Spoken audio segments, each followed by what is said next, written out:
Good evening, কেমন আছেন আপনারা? আশা করি আপনারা ভালো আছেন। আমিও খুব ভালো আছি। আজকের ভিডিওটা আমি শুরু করছি বিকাল থেকে। আজকে বিকালে একটা বিশেষ আছে। আজকে আমরা একটু যাচ্ছি বাইরে বেড়াতে। তো তার জন্য যেহেতু আমরা ট্রেনে যাব, ওই জন্য আমি একটুখানি খাবার রান্না করেছি। খাবারটা আমি অনেকক্ষণ আগেই বসিয়েছিলাম। একটু রুটি আর একটুখানি চিকেন নিয়ে যাব। ট্রেনে যাব তো খুব হালকা খাবারই নিয়ে যাব, বেশি রিচ খাবার নিয়ে যাবো না। তো চিকেনটা আমি মাখা করে দিয়েছি শুকনো করে। এখন ঘড়িতে বাজে 4:30, কেন কি আমাদের ট্রেন 7:30টার সময় ট্রেন আছে আসানসোল থেকে। তো আমরা এদিকে লাগেজ এই যে একটা ব্যাগ ফাঁকা রয়েছে, এটাতে আর কিছু জিনিস আছে ঢোকানোর, সেটা ঢোকাবো। আর এদিকে আমার এই ট্রলিটা রেডি হয়ে গেছে। চিকেনটাও আমি করে নিয়েছিলাম। খাবারটা একটু ঠান্ডা হলে প্যাকিং করে নেবো। অনেক কাজ থাকে। এই দেখুন, আমি যাব বলে মিমির কি আনন্দ, আমি যাব বলে ওর আনন্দ। তো যাই হোক, টাইম অনেকটাও পেরিয়ে গেছে। আমি এদিকে রেডি হয়ে গেছি। তো আমাদের ট্রেনের টাইম হয়ে গেছে, গাড়িও আমাদের চলে আসবে। তো চলুন তাহলে এবার গিয়ে আপনাদের সঙ্গে স্টেশনে দেখা হচ্ছে। তো দেখুন, আমি আসানসোল স্টেশনে চলে এসেছি। আসানসোল স্টেশনে এটা হলো জব্বলপুর টু কিছু ট্রেন আছে। যাই হোক, এটা আমাদের ট্রেন নয়। এই দেখুন কাকুটা দেখুন কেমন করে নামছে, মানে কিছু বলার নেই। এত হড়বড়ি থাকে এদের, কিছু আর বলা থাকে না। যে পড়ে যাওয়ার ভয়টাও ওদের নেই।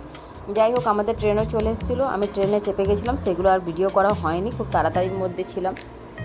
তো আমাদের এনজিপিতে আমাদের নামিয়ে দিয়েছে আর আমাদের গাড়িও চলে এসছে। তো এবার আমরা যাওয়ার পথে উদ্দেশ্য করে এবার আমরা রেডি হয়ে গেছি। এবার আমরা চাপবো, চেপে এবার আমরা সোজা যাব গ্যাংটক। আগে আমরা যাব গ্যাংটক, আমাদের 2 দিনের ট্রিপ আছে গ্যাংটকে। তারপরে আমরা ওখান থেকে চলে আসবো দার্জিলিং। তো এনজিপিতে নেমেই দেখুন আকাশ কেমন মেঘলা ওয়েদার করে রয়েছে। জানি না বৃষ্টি হবে কি না। বৃষ্টি হলে তো খুবই মুশকিল হয়ে যাবে। পাহাড়ের বৃষ্টি মানে তো বুঝতেই পারছেন। এই যে এই রাস্তা, আমি এর আগেও গ্যাংটক 2বার গিয়েছি, এটা নিয়ে আমার 3rd টাইম হচ্ছে। তো চলুন তাহলে এবার যাই। দেখুন, তো চলুন আমরা এবার যাওয়া শুরু করে দিয়েছি। আমাদের গাড়ি 4-5 ঘন্টার রাস্তা আছে। 105 কিলোমিটার না 104 কিলোমিটার আমাদের এনজিপি থেকে গ্যাংটকের পথ ছিল। তো চলুন যাওয়া যাক। এখন আমরা সমতলে আছি, এখনও পাহাড়ের আমরা চাপতে পারিনি। এখন এরপরে পাহাড়ে আমরা চাপবো। তো চলুন, পাহাড়ে চাপার আগে এখানে আমরা দাঁড়িয়ে একটু একটুখানি খাবারটা খেয়ে নিই তারপরে আমরা এবার পাহাড়ের দিকে চাপবো। এখন আমরা এটা সমতলে, এই যে আমরা সবাই বসে আছি, ছেলে আমার বর সবাই আমরা বসে আছি এখানে। আমরা দাঁড়িয়েছি, একটু চাটা খাবো, খেয়ে দিয়ে তারপরে এবার আমরা পাহাড়ে ওঠা শুরু করব।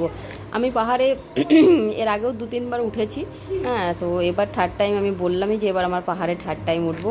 হ্যাঁ, তো এখনও পর্যন্ত শরীর আমার ঠিকই আছে, সেরকম কিছু অসুবিধা হয়নি। আমার আবার গাড়িতে আবার একটু প্রবলেম আছে। এই দেখুন, সকালবেলা এখন ঘড়ির কাটাতে বাজে 6:30।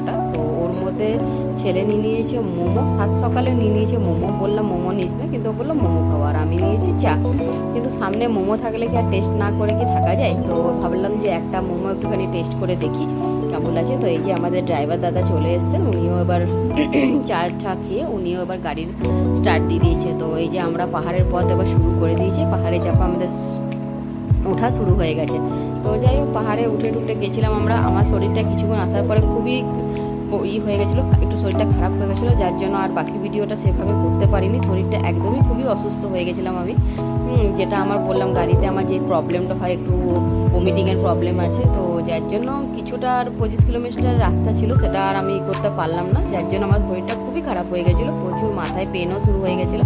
তো সেভাবে আর ভিডিও করতে পারিনি। তো এই আমরা গ্যাংটক হোটেলে চলে এসেছি। আমি এসেছি কৃষ্ণা প্যালেস হোটেল, যেটা আগে ডোমা প্লেস ছিল। তো যাই হোক এবার চলে এসেছি। তো কিন্তু বিকালে ভাবলাম একটু ফ্রেশ হয়ে খাওয়া দাওয়া করে আমরা একটু বিকালে একটু এমজি মার্কেট যাব। কিন্তু তার আগেই দেখুন অবস্থা, দেখুন আকাশে পুরো মুখ ভার বৃষ্টি। তো আজকে তো আর সেরকম সাইট সিন হবে না। তো আজকে আমরা বিকালটা ভাবলাম এমজি মার্কেট যাব, কিন্তু যাবোই কীভাবে, সেভাবে বৃষ্টি শুরু হলো, কিছু করার নেই। তো যাই হোক, কালকে বাকি ভিডিওটা পুরো করবো, আজকে এটুকুই। তো দেখা হবে পরের একটি